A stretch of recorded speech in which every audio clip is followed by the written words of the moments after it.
Bom dia. Bom dia. Desde logo quero agradecer o convite, nessa casa que me é tão cara, as pessoas que conheci no início do meu envolvimento, acho que melhor dizer envolvimento do meu conhecimento espírita, porque ao longo de 40 anos venho lendo esse assunto. Confesso que é mais comum que me perguntem e eu não saiba a resposta, porque eu consiga dar uma resposta com tempo. Mas eu me lembro sempre do Joaquim e da Célia, que eu conheci aos 17 anos. Não consigo esquecer dos dois, Pessoas para mim muito pesadas, muito queridas, que eu identifico com essa casa. Então, eu gosto muito de falar aqui por isso e agradeço muito por esse convite. Muito bem, nós vamos falar hoje, então, sobre os trabalhadores da última hora. E esta passagem evangélica, ela traz para nós uma significação, qual seria a palavra? Uma significação que nos leva a refletir sobre a nossa atitude enquanto espíritas. Por quê? Porque nós todos somos pessoas que aprendemos os princípios básicos do Espiritismo. Com certeza, todos nós sabemos que o Espiritismo se fundamenta na comunicação dos espíritos, que o espírito sobrevive, que o espírito reencarna, Deus é um princípio, nós sabemos das vidas nos diversos mundos, fases vibratórias diversas, ou também materiais, não importa. Enfim, nós estamos sabendo do processo evolutivo do espírito. E isso é consolador. Porém, me parece, e ultimamente talvez eu esteja ficando velho, que uma das coisas mais relevantes é que nós consigamos trazer essas informações para dentro de nós, de tal maneira que elas se reflitam nas nossas atitudes e no nosso dia a dia. Eu me lembro que quando nós organizamos as Semanas Espíritas lá no nosso lar, nós sempre abríamos a Semana Espírita com a seguinte afirmação: Espiritismo é um modo de vida, um modo de viver. Se fala, Kardec mesmo diz, que o Espiritismo é religião, é ciência, é filosofia, e eu concordo com tudo isso, mas eu também penso que o Espiritismo é o modo que eu vivo. Por quê? Porque não basta nós sabermos que nós estamos reencarnados. É necessário que a nossa vida reflita este conhecimento. E por conta disso, nós vamos então falar a respeito dos trabalhadores da última hora. E eu vou me permitir ler a passagem. Nesta passagem, ela traz algumas coisas interessantes. Começa assim: o reino dos céus é semelhante a um pai de família, e aqui já é interessante, ele fala que saiu de madrugada, chamando a nossa atenção para que nós estejamos despertos desde logo. Talvez não queira dizer exatamente levantar às 5 horas da manhã, porque o horário do dia para os judeus iniciava às 6 da manhã, que é a hora que o sol aparecia no horizonte, e encerrava às 18 horas, às 6 da tarde, que é a hora que o sol deitava.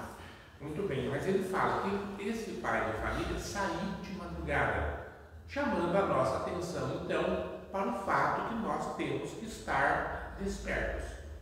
Nós não podemos deixar a nossa vida ir passando para um dia nós acordarmos, mas ele traz outras lições. Ele fala assim: a fim de assalariar trabalhadores para a sua vinha. O Kardec vai interpretar essa passagem como nós espíritas, trabalhadores da última hora, que devemos pregar, ensinar as realidades espíritas. Então ele fala: os espíritas estão chegando por último, e terão o mesmo salário daqueles que estavam preparando o terreno para o advento do Espiritismo. Ora, então o que Jesus pode estar nos dizendo aqui? Levantou de madrugada e saiu a assalariar trabalhadores. Ora, o nosso exemplo, a nossa vida, ela é de fato um elemento condutor. Do jeito que eu vivo, eu mudo as pessoas que me cercam. As pessoas estão nos observando. Aliás, eu li numa revista uma vez, não me lembro o nome, não vou arriscar, mas nessas revistas de ciências, que ela dizia assim: a fofoca garantiu a sobrevivência da espécie humana. Então, isso significa que estão de olho em você. As pessoas estão te observando. Até ouvi uma placa, um caminhão estava escrito lá no para-choque, 24 horas, como é que era? Segurança de 24 horas pelos olhos dos meus vizinhos. Então nós estamos o tempo todo sendo observados e as pessoas estão nos copiando, especialmente os nossos filhos, aquelas pessoas que nos admiram. Nós estamos transferindo para as pessoas que estão à nossa volta um modo de viver, um modo de pensar, um modo de falar, e isso faz toda a diferença no trabalho da evangelização. E não vamos imaginar que evangelizar é o fato apenas de nós trazermos os nossos filhos para a escola, A gente traz nossos pequenininhos, eu levei minhas filhas, hoje estou levando meus netos, vai lá para a escola para aprender Espiritismo ou qualquer outra religião que seja. Não, evangelizar é nós transferirmos durante todo o nosso tempo de vida uma informação que muda a vida das pessoas. Que muda a vida das pessoas para melhor. Porque nós podemos levar muitas coisas para as pessoas. Mas será que nós estamos transformando a vida das pessoas em vida melhor? Esta é uma pergunta que nós precisamos fazer para nós mesmos. Vejam o que Jesus continua dizendo: tendo convencionado com os trabalhadores que pagaria um denário cada um por dia, mandou-os para a sua vinha. Ou seja, Jesus alicia os trabalhadores, Jesus envolve os trabalhadores, encaminha para o serviço. Então nós perguntamos: somos nós que já estamos envolvidos no trabalho de Jesus? Desde quando nós estamos fazendo esse trabalho de, eu não vou falar pregação, porque parece uma coisa muito longe, vou falar de exemplificação. Eu estou exemplificando a palavra de Jesus? Será que eu vivencio aquele único mandamento que Jesus deixou na terra? Único, que é amar. Eu tenho que me perguntar isso. Eu vou dizer para vocês mais para frente exatamente por quê. Mas por enquanto vamos continuar lendo. Saiu de novo, vejam só, Jesus sai de novo. O contratante, o empregador, nesse caso estou chamando ele de Jesus, sai de novo à terceira hora do dia, ou seja, pela segunda vez ele sai a chamar as pessoas. Nós podemos até fazer um laço com o desenvolvimento das teses bíblicas, Vamos lá pensar em Abraão, que talvez tenha sido o primeiro grande aliciador de trabalhadores, quando ele vai reunir as pessoas e faz aquele pacto com Deus, que é chamado pacto, no qual Jesus determina lá que todos os homens fossem feito aquele pacto de sangue, onde eles cortam o prepúcio, etc. É o primeiro envolvimento com Deus. Daí o segundo, Moisés. Moisés faz aquele outro grande movimento, que é subir na montanha, receber as tábuas da lei. E depois vem Jesus pela terceira vez. Olha só. E pela terceira vez ele saiu novamente, a sexta hora, terceira vez. E neste momento Jesus vai aliciar mais trabalhadores. Daí ele sai de novo, não só na sexta hora, mas ele sai de novo na nona hora. Ele já saiu 4 vezes. E essa quarta vez eu costumo relacionar com o Espiritismo de Allan Kardec. O Espiritismo de Allan Kardec, acho que é essa quarta vez, que é a 9ª hora do dia, no qual ele nos traz novamente a informação. E quando é que isso faz sentido? Quando nós conseguimos incorporar o fato que nós estamos reencarnando aqui na Terra. Porque, quero que vocês pensem comigo, todos nós sabemos da reencarnação. Quantas vezes que você pensa nisso? Vamos imaginar, e tomara que não tenha acontecido nada doloroso com vocês, comigo de vez em quando acontece. Ontem a minha neta sai correndo de dentro do meu escritório, minha neta tem 1 ano, e sai correndo no meio da Avenida Poares. Gente, meu coração parou. Aqueles carros foram parando para não atropelar a minha neta, ela sai correndo. Essa neta de 1 ano sai correndo atrás da irmã, que tem 11 anos, e ela sai pelo meio da rua, e graças a Deus os carros conseguiram parar. Naquele momento ali, meu coração parou. Fiquei olhando aquela cena terrível e fiquei imaginando naquele instante: meu Deus, será que está na minha linha kármica? Será que eu fiz algo tão mal na vida anterior que justifique que agora eu veja isso? Então, quantas vezes que a gente para e pensa nisso? Porque se nós não pensamos no processo reencarnatório, nós nos revoltamos. Não carregamos no coração a sensação de injustiça? Você não pensa muitas vezes assim: meu Deus, mas por que comigo? Eu estou sofrendo sem razão. Eu fui uma pessoa boa, honesta, trabalhador, honrei meus pais e agora eu estou sofrendo. Por quê? Nós não nos lembramos que eu estou reencarnado e que nas minhas vidas anteriores eu causei tanta dor que agora eu estou passando por esse processo de resgate. Esse resgate necessário para a minha transformação é o que me purifica, é o que vai me fazer jus ao salário ao final do dia. Mas a gente não lembra disso. Então o Espiritismo fica assim distante de nós. Nós não nos lembramos, nós não vivenciamos a realidade. Por isso que nós temos que fazer do Espiritismo um modo de viver para sermos felizes. Quando nós carregamos conosco essa informação, quando ela está dentro de nós não temos mágoa do nosso pai que nos abandonou, nós não temos mágoa daquele vizinho que nos prejudica, do nosso empregador que não nos deu a recompensa necessária, do nosso empregado que nos enganou, da nossa esposa que deixou o lar ou do marido que não honra os seus deveres. Nós não carregamos mágoas. Por quê? Porque nós entendemos perfeitamente o processo do ir e vir. E neste retorno, eu estou colhendo exatamente o fruto da árvore que eu plantei. Fuja disso e nós vamos carregar tanta revolta no nosso coração que um dia nós estaremos questionando Deus. Como é que Deus faz isso comigo? Vai ser um pensamento que nós não vamos conseguir segurar, porque nós vamos entender que nós somos inocentes.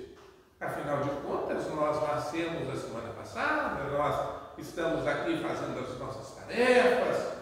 Por que eu estou sofrendo? O Kardec perguntou para os espíritos: por que a gente reencarna? E os espíritos responderam: nós reencarnamos para expiar as faltas passadas.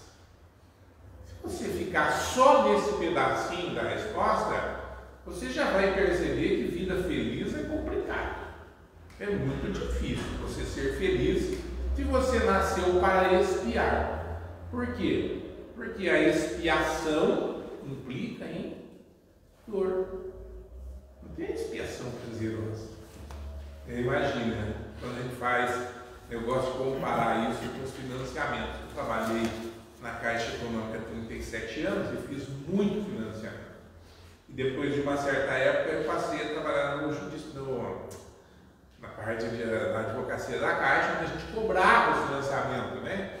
Então a pessoa tinha que pagar o financiamento. Então era aquela coisa maravilhosa a hora que faz o financiamento. E daí vem a expiação, né? Eu brincava. A expiação é o pagamento da prestação. Então chega lá no final do mês, tem que pagar aquela prestação. Se não paga, o que acontece? Vem a provação. E a provação é a outra necessidade da encarnação. Você expia, ou seja, você está pagando porque você cometeu um erro na vida anterior. O financiamento é assim. Você está pagando a prestação porque você ficou com a casa. Agora, mas nós também temos que fazer provas de que nós melhoramos, que hoje nós somos pessoas melhores. Então, além das provações, das expiações, vem a prova. E aquela prova exige de você um comportamento adequado com o seu nível evolutivo. Então, eu penso comigo, eu sou um espírito evoluído. Ah, é? Como é que você passa pela prova? Eu sempre brinco com a Gisele, né? Se a gente trupica, você dá aquela batida com a ponta do dedão, sabe aquela hora que você levanta à noite, você está meio que dormindo e você esqueceu uma gaveta aberta, e você dá aquela batida ali, sabe aquela coisa maravilhosa, né? Aquela delícia que é aquele trupicão ali, a hora que você está com aquele sono. Então, como é que você reage? Essa é uma prova engraçada para quem está olhando, né? Bem dura para quem passa por ela. Mas como que você reage? Ah, meu Deus, obrigado por esse trupicão. A gente faz assim, não faz? Adorei esse trupicão. Então, quando a gente consegue fazer isso, eu aconselho que faça. Porque eu também sou estudante de psicologia e eu sei que quando você faz isso, você produz endorfina, noradrenalina, então diminui a dor. Você ficar com raiva, você produz outros hormônios, né? Que fazem com que o seu corpo acelere e a dor aumenta. Então por isso agradeço pelo trupicão. Mas o fato é que você melhorou e você evoluiu quando você enfrenta a prova com gratidão. Fala, meu Deus, obrigado. Vou passar por essa prova porque eu quero ascender a um mundo melhor. Né? Os espíritos dizem que os outros planetas do nosso sistema solar possuem vidas muito mais evoluídas que a nossa. Na revista Espírita, o Kardec entrevista, me foge o nome do compositor agora, me fugiu, um daqueles, quem? Mozart, obrigado. Nada, afinal a pessoa já tem um nome de espírito de luz, né? Ismael. Agora já sabe as informações da revista Espírita, está aí. Está provando que está provando, está em nível superior. Mas então o Mozart conta para o Kardec, lá a vida é muito mais elevada do que a Terra. Então, nós queremos encarnar num mundo melhor, temos que passar pelas provas. Por isso aqui nessa chamada, e já na quarta chamada de Jesus para nós espiamos lá as dores que nós causamos. Provamos que somos melhores, mas os Espíritos ainda dizem que nós ainda temos que aproveitar essa vida para fazer deste mundo um mundo melhor. É que eu estou vendo uma criança linda ali no fundo, né? Certamente puxou a mãe, não sei se puxou o pai, mas deve ter puxado a mãe, menina bonita, que puxou a mãe. Aí, o que nós temos que fazer? Fazer esse mundo ser melhor para essa criança. Então nós temos que trabalhar também para mudar o mundo. Por quê? Porque nós, inclusive, ontem nós fizemos a diretoria do nosso lar promoveu uma janta ali para confraternizar.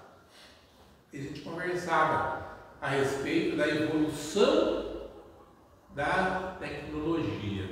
Então nós falamos, olha, eu, não sei se algum de vocês aqui também conheceu, a gente fazia mudança no carrocinha. Vinha a carrocinha, vinha mudando em cima, né? Já vi que tem uma colega ali de carrocinha, né? Tocava a carrocinha, daí levava a mudança. Eu fui contador, escrevi os livros de contabilidade à mão. Hoje isso é... As minhas estagiárias ficam absurdadas quando elas veem a minha máquina de escrever que eu guardo de recordação. Mas eu não conheci nada de escrever. Eu fiz curso de mecanografia, gente, imagina, eu não sabe o que é isso. Eu acho até graça a mecanografia, mas eu fiz o curso de mecanografia. Né? Hoje não falo mais nisso. Hoje eu pego o meu celular, que hoje o celular não é mais um telefone, é um computador. Então, até agora, faz um ano e pouco, eu escrevi um livro para arrecadar fundos lá para o nosso Centro Espiritual de Souza, que a gente tem uma escola de reforço escolar, né? Essa série, se eu pudesse analisar meu livro, ela ia morrer de vergonha, na verdade, sabe? Perto dela, né? Mas eu escrevi um livro. Como é que eu escrevi o livro? Eu apertava um botãozinho e ditava para o meu telefone. Ele aparece escrito. Terminava de digitar, mandava para aquela coitada da Gisele, que é minha esposa, que lia tudo para corrigir para mim. Então vocês imaginam como mudou. Então imaginem vocês, essas pessoas que estão trabalhando nisso, vamos deixar claro, estão trabalhando para o mundo ser melhor.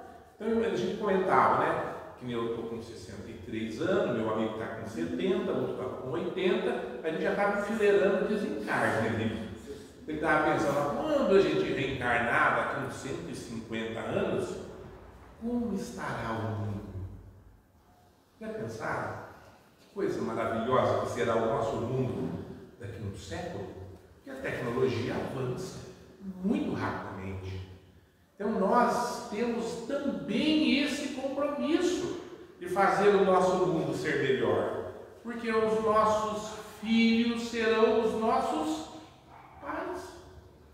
Olha que círculo que nós não podemos interromper, porque é impossível interromper. Então eu encarnei hoje, vou desencarnar amanhã, depois de amanhã eu reencarno como filho dos meus netos, provavelmente. Até porque a Bíblia já fala lá em Gênesis que nós resgatamos os nossos erros nas terceiras e quartas gerações, ou seja, como neto, bisneto, etc. Então, quando Jesus está aqui convocando os trabalhadores, e ele já sai ainda, olha só que interessante, para nós podermos ter a esperança da transformação. Jesus fala assim, saindo mais uma vez a hora 1/10, porque fazia 11 horas que o dia tinha começado. Então só faltava uma horinha para o dia acabar. Mas ainda assim, o dono da vinha, eu diria Jesus, sai e vai convocar aquele trabalhador que estava sentado, parado, mas ele não estava inútil, ele não estava preguiçoso, ele estava desesperado porque ele não tinha oportunidade de trabalho. Então Kardec vem dizer para nós que nós somos esses trabalhadores. Mas eu sempre me pergunto, será que eu sou mesmo esse trabalhador? Ou será que eu não estou desesperadamente esperando uma oportunidade, mas eu estou gostosamente encostado na minha rede e não quero saber de trabalho nenhum? Porque aí tem toda a diferença. Aí marca completamente o nosso processo de evolução.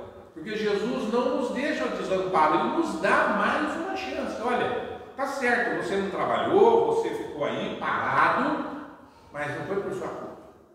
Você queria uma chance. Eu estou te dando a chance.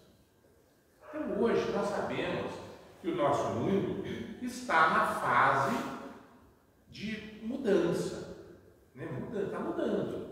Nosso mundo já foi um mundo morto, né? Aqueles mundos sem vida nenhuma.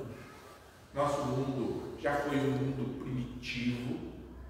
Nosso mundo hoje é um mundo na fase de provas e expiações, mas vai ser um mundo de regeneração. Esse mundo de regeneração, ele vai nos dar a oportunidade de nós nos transformarmos, de ter uma vida melhor, de ser uma situação muito mais agradável. A Apesar que os espíritos dizem que nós vamos ter nessa fase da evolução que ser os grandes, aquelas pessoas que vão reformar o mundo, que nós estragamos. Todos os estragos que nós fizemos no mundo, nós vamos ter que consertar.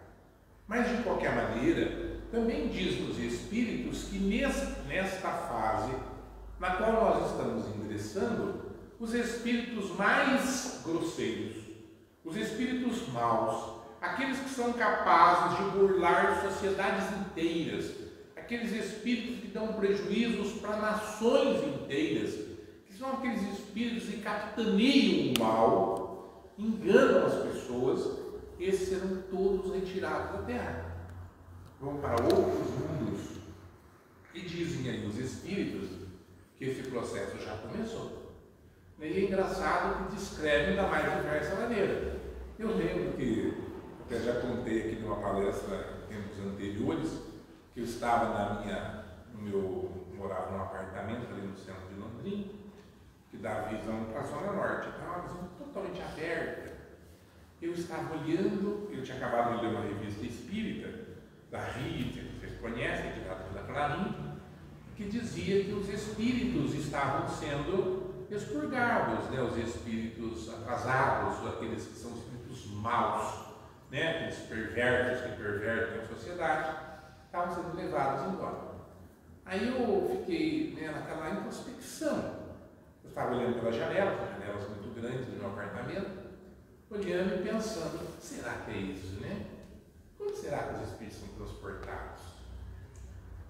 E acreditem, é um devaneio da minha parte, eu não sei se eu vi, eu não sei se eu estava acordado, eu não posso dizer nada, eu só conto que minha memória.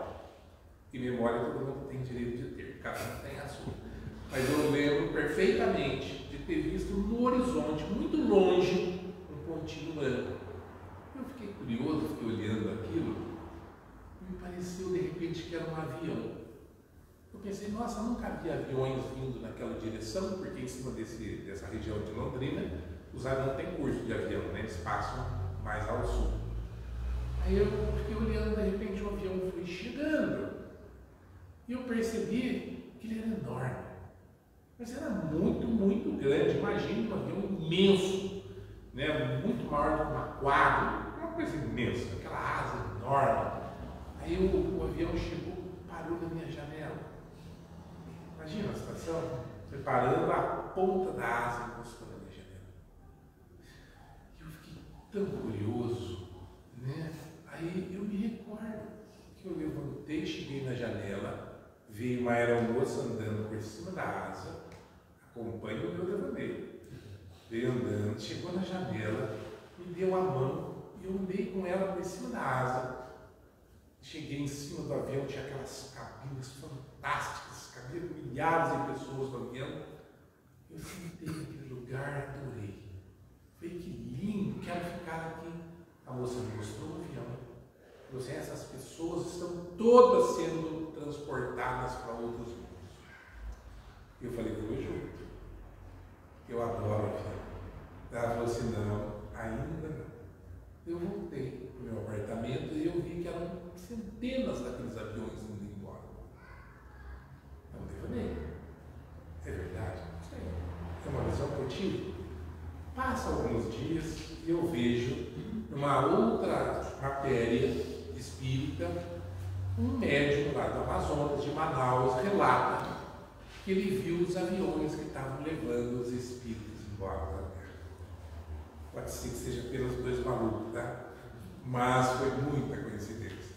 Então, de algum modo, e o Emmanuel fala que os espíritos que habitavam a capela foram trazidos para a Terra.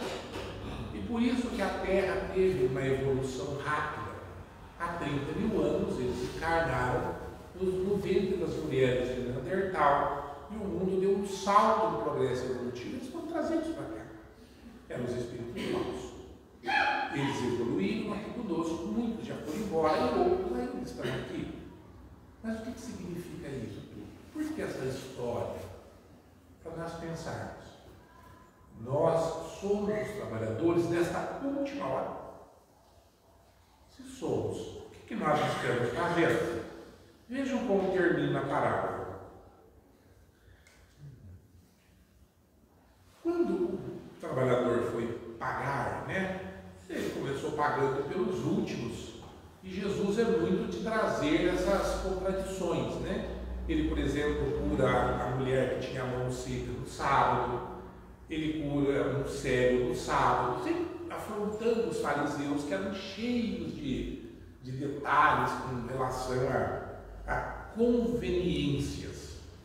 Então, nós precisamos também pensar nisso, que nós não podemos nos prender a conveniências, nós temos que ser caridosos. Por isso Jesus fala, seus hipócritas, vocês deixariam a sua ovelha morrer porque é sábado, de fome no fundo do poço? Então a gente resgata aquilo que nós queremos, Jesus Cristo. Mas ele fala assim, no final: os últimos serão os primeiros e os primeiros serão os últimos, porque muitos são os chamados e poucos são os escolhidos. O que significa isso? Então, lembraram do festim das bodas? Quando há muitos convidados, diz o grande Senhor que havia preparado uma grande festa, cevou os seus bois e os matou, além de todos os porcos, cabritos, etc., fez uma grande festa e mandou chamar as pessoas para a festa. Não foi ninguém.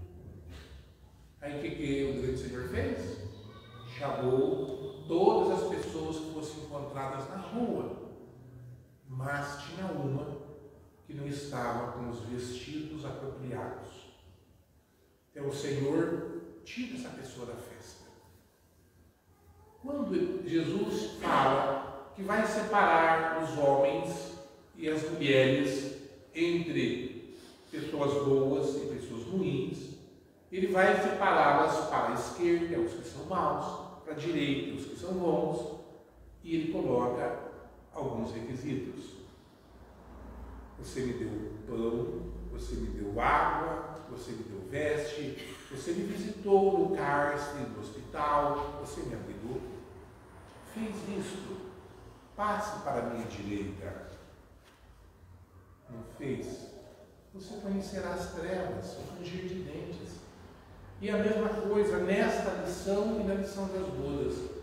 Jesus várias vezes traz para nós, então, o nosso dever de nos prepararmos, mas não nos prepararmos apenas teoricamente, mas nós agirmos de fato com ações. Vejam neste livro do Chico Xavier, Vinha de Luz, o seguinte texto. Ele repete uma passagem de Paulo: mas em breve irei ter convosco, se o Senhor quiser, e então conhecerei não as palavras dos que andam inchados, mas a virtude.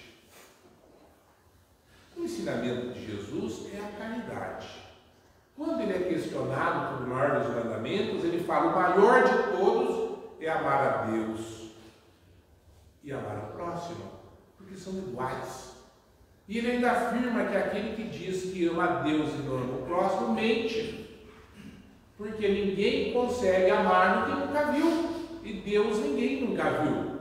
Santo Agostinho esclarece que a única possibilidade que você tem de amar a Deus é amando o seu próximo, porque o próximo é o reflexo direto de Deus. Então nós precisamos agir. Essa é a nossa última hora, é a hora da atitude, é a hora da ação. E que ação que é essa? É a ação do bem. É nós passarmos a ver os nossos irmãos como irmãos e aceitá-los como são. As pessoas têm diferenças? Têm. As pessoas são egoístas? São. As pessoas são orgulhosas? São também. E todas estão brigando pelos seus interesses. Mas eu não tenho nada com isso. Porque eu vou ser analisado só pelos meus processos, pelas minhas atitudes, pela forma como eu vivo. Então, por isso, nós espíritas, meus irmãos, temos que incorporar o espiritismo para a nossa conduta refletir isso. E para encerrar, eu lhes conto uma coisa que me impressionou demais, eu não consigo esquecer isso. Nós estávamos nas exéquias de um irmão querido, e enquanto nós estávamos ali fazendo as nossas preces, chega uma outra pessoa que eu conheço há muitos anos, espírita conhecido, de gerações dentro do espiritismo. Ele chega com um olhar preocupado, com os olhos vermelhos, e eu lhe disse: o que aconteceu? Ele falou: o nosso irmão morreu. E eu então me perguntei: mas isso não é natural? Nós não estamos aqui de passagem? E ele falou: por amor de Deus, não diga isso. Isso dá azar. Eu falei: como dá azar? Ele falou: claro. Quem quer morrer? Ele me perguntou. Eu falei: olha, ninguém morre. Você não é espírita? Ele falou: sou, mas eu não estou preparado para isso. Esse homem é mais velho do que eu. Nasceu dentro do espiritismo, mas não aprendeu nada. Por quê? Porque o nosso tempo aqui é contado. Quando eu reencarnei, quando nós fizemos o nosso planejamento, isso aconteceu com todos nós estabelecemos a hora de nascer e a hora de voltar para casa. Aliás, a pergunta nem no livro dos Espíritos, só tem 2 fatos que são absolutamente previstos. São as 2 únicas coisas que estão previstas na tua vida. Tudo o resto é fantasia. Se alguém adivinhar aí como é que é o seu casamento, desconfie. Se adivinhar o que você vai fazer na vida, desconfie, porque só está previsto o seu momento de vir e o momento de ir. É isso que nos dizem os Espíritos sobre os Espíritos. Eu falei: isso está marcado. E o desencarne é uma viagem de volta para casa. E eu lhe disse, eles me perguntaram: você não tem medo? Eu falei: medo do quê? De morrer. Eu falei: mas eu não vou morrer? Eu vou voltar para casa. Tem horário previsto já. É uma passagem comprada. E eu até brinquei com ele e falei: você não está sempre viajando aí pelo exterior e não sei para onde? Ele falou: sim. Então você não fica ansioso pela data da viagem? Eu fico, eu também estou ansioso. Eu estou ansioso pelo menos que eu volto para minha casa, porque aqui eu estou de passagem. Por acaso nós temos aqui a ideia de que vamos permanecer para sempre aqui, mas por que, meu Deus? Eu quero voltar para casa. E uma das coisas que nós, espíritas, quando estudamos de fato o Espiritismo e o compreendemos, nós não temos medos, porque nós não passamos por nada que não seja necessário no nosso processo evolutivo. Todas as situações estão demarcadas. Assim, ninguém te rouba, ninguém te fere. Por quê? Porque você só passa pelas dores que você necessita. E acredite, Deus dá um jeito de serem muito menores do que aquelas que nós merecemos.